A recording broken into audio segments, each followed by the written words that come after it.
And it's going to happen at the line. It's going to be difficult to see from this angle, but you're going to get an end zone shot of this that's going to kind of give you a little bit more of a view. Now you're looking in.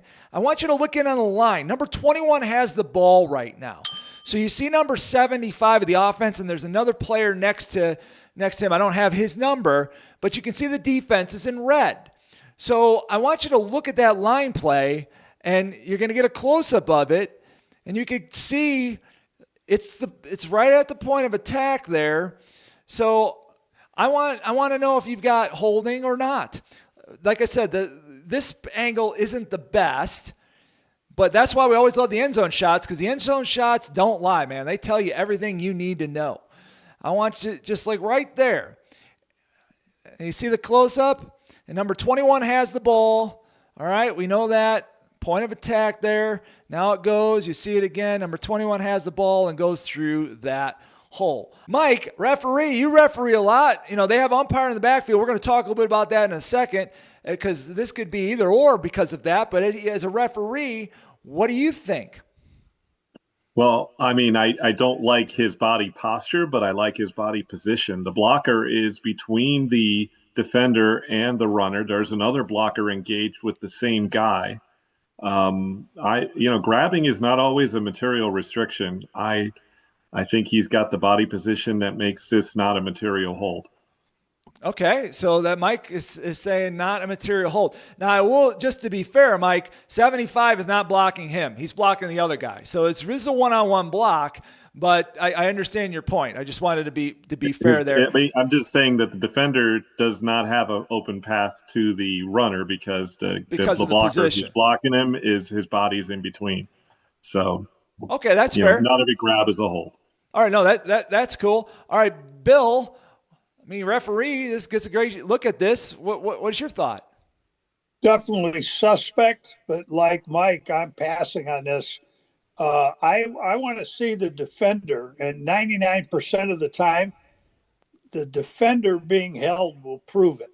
He's got to make some effort. If he's just going to be there and he can't get through to the runner, he can't get away, then I'm not rewarding him for nothing. So I like to teach that holding isn't something the offensive guy does. It's what the defensive guy does. And I'm looking at the defensive guy, and yeah, he's making some effort, but I don't see him doing anything unnatural. The offensive guy has good position on him. Whether he held him or not, I think he's got this block made. And the defensive guy didn't do anything I felt was unnatural. So I'm probably going to pass on this. There is a viewer, though, that doesn't like the interlock blocking, the hook of the arm. And he said that element is what raised the antenna for them to call a holding call. But that was a comment made. No, that's awesome. And let me tell you that. I appreciate that, because I go through hundreds of plays. A year, a week sometimes. And this is the type of stuff I look for. And that is what caught my attention when I was looking at the play. The hook. It looks like the offensive player may be hooking the arm. And it's the point of attack because 21 has the ball. And that did catch my attention. Like, is this enough? Is this one of those that if we missed, we would be embarrassed by not calling? And I don't think it rises to that, because if I go back to the beginning of this, you don't even see it. From this side, like, you wouldn't even know. It just looks like everybody's firing out and everybody's stopped up. I have to go to this angle. I have to zoom in on it, and I have to stop it frame by frame in order for us to see it. Do I want to have the best eyes in the game? Is this just a regular play? Did, to Mike's point, the offensive player have the correct feet position and put himself in between the running back and the defender? Yes. If you decide, then have a reason why. Because you're saying that contact was a material restriction at the point of attack and fell into a category. It was a grab and restrict.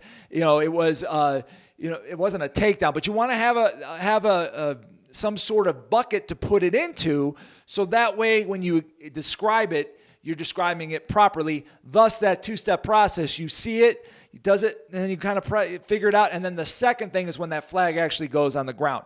There was no flag on this play. Once again, I'm not really concerned about what the officials on the field called, but just for perspective, the officials who were there did not rule anything.